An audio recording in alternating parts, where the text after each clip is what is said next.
बगड़ावत भारत भाग 1। भगवान देवनारायण जी का जन्म कथा भाग। कथा की शुरुआत उस समय से होती है जब अजमेर में राजा बिसल देव का राज था। बिसल देव के छोटे भाई मांडल जी थे जो भगवान शंकर के अनन्य भक्त थे। एक बार राजा बिसल देव मांडल जी को सेना के लिए घोड़ी खरीदने के लिए मेवाड़ भेजते हैं। गर्मी के दिन थे।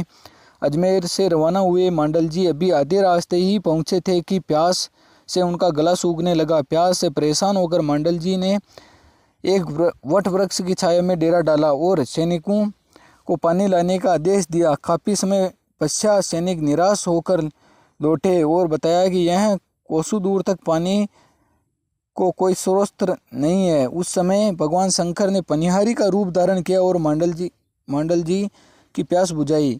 इससे मांडल जी बहुत खुश हुए और उसी स्थान पर लोगों की भलाई के लिए तालाब निर्माण का कार्य शुरू किया। घोड़े खरीदने के लिए लाई मोहरें जब खत्म हो गई तो बिसल देव जी से घोड़े खरीदने के नाम पर और मोहरें मंगवाई। काफ़ी समय बीतने पर भी जब मांडल जी घोड़े लेकर अजमेर नहीं पहुंचे तो बिसल देव अपने सैनिकों के साथ मेवाड़ के लिए रवाना हुए। उसकी खबर जब मांडल जी लगी तो घोड़े सहित उसी तालाब में समाधि ले ली। बिसल देव को यह जानकर बहुत दुख हुआ और मांडल जी की याद में उसी तालाब के बीच में एक विशाल छतरी और मीनार का निर्माण कराते हैं और वहीं पर मांडल जी के नाम पर मांडल गांव की नींव रखी जाती है। मांडल जी के पुत्र हरिराम जी थे जिन्होंने शिकार खेलने का शौक था। एक बार बिसल देव के राज्य में पुष्कर के नज़दीक गांव में एक आदमखोर शेर ने आतंक फैला दिया। शेर रात को चुपके से गांव में प्रवेश करता और छोटे छोटे बच्चों को उठाकर ले जाता। कई शिकारियों को बुलाया पर कोई भी शेर को मार न पाया बल्कि इस चक्कर में खुद मारे गए।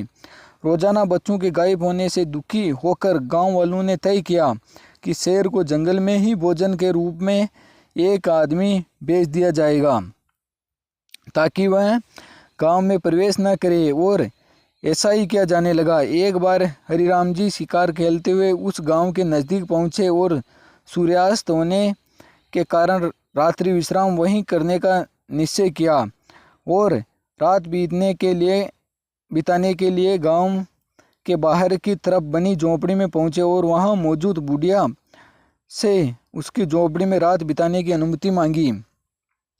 बुढ़िया ने खुशी खुशी हरिराम जी को रात बिताने की अनुमति दे दी।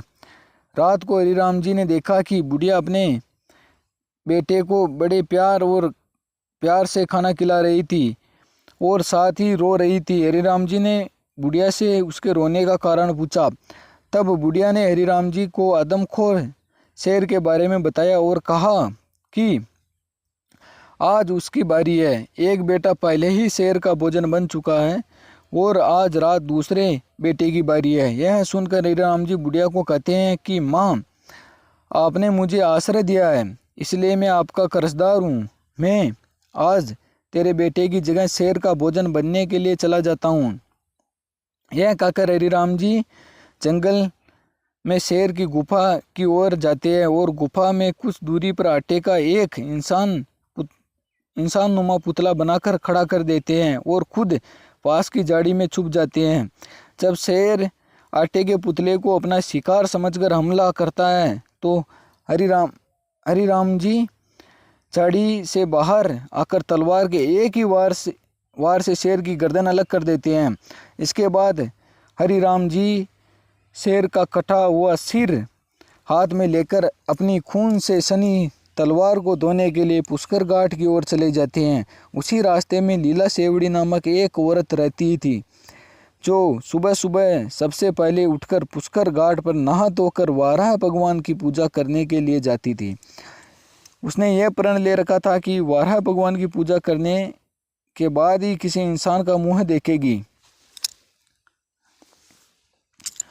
इधर पुष्कर घाट पहुंचकर हरिराम जी तलवार को धोने के लिए सीढ़ियों से नीचे उतरे। इधर लीला सेवड़ी जो वाराह भगवान की पूजा कर रही होती है, आहट सुनकर पीछे मुड़कर देखती है। हरिराम जी अचानक सामने लीला सेवड़ी को देखकर हड़बड़ाहट में शेर का कटा हुआ सिर आगे कर देते हैं, जिसे लीला सेवड़ी को हरिराम जी का सिर तो शेर का और धड़ इंसान का दिखाई देता है। वह हरिराम जी से कहती है कि यह तुमने सही नहीं किया।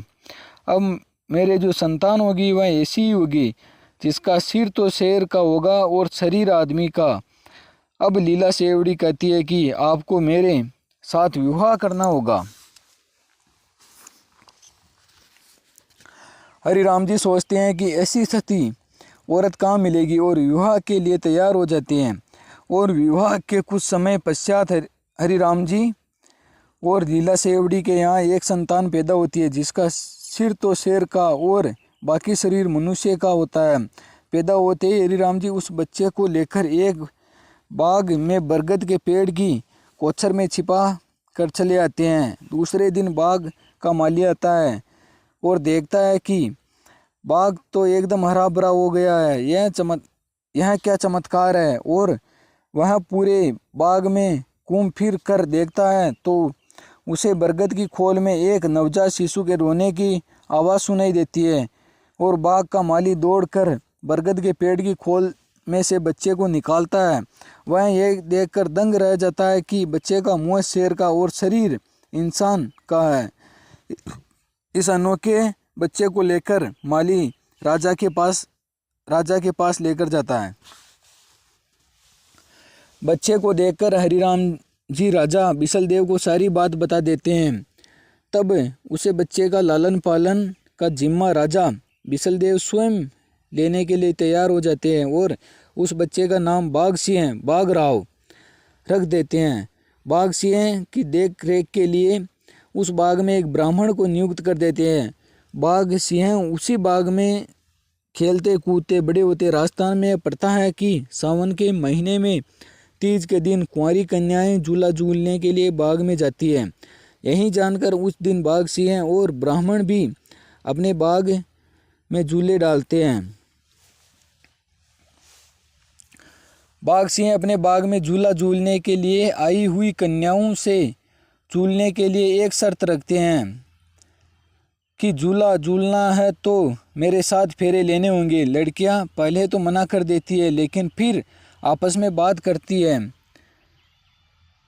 कि फेरे लेने से कोई इसके साथ शादी थोड़ी ही हो जाएगी। कुछ लड़कियां बाघ सिंह के साथ फेरे लेकर झूला झूलने के लिए तैयार हो जाती है और कुछ वापस अपने घर लौट जाती है। बाघ सिंह के साथ उसका ब्राह्मण मित्र लड़कियों के फेरे करवाता है और झूला झूलने की इजाज़त देता है। उसी दिन लड़कियां झूला झूलकर अपने घर वापस आ जाती हैं। जब वह लड़कियां बड़ी होती हैं तब उसके घर वाले उसकी शादी के लिए सावे लगन निकलवाते हैं। लेकिन जब उनकी शादी के लिए लगन नहीं निकलते हैं तब घर वालों को चिंता होती है कि आखिर इसके लगन क्यों नहीं मिल रहे हैं। लड़कियों के माता पिता राजा बिसलदेव के पास जाकर यह बात बताते हैं। राजा बिसलदेव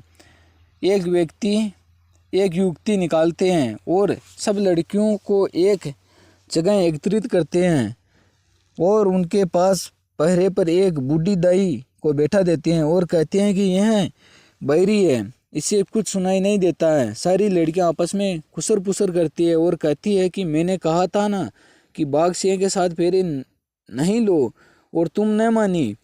उसी का यह अंजाम है कि आज अपनी शादी नहीं हो पा रही है।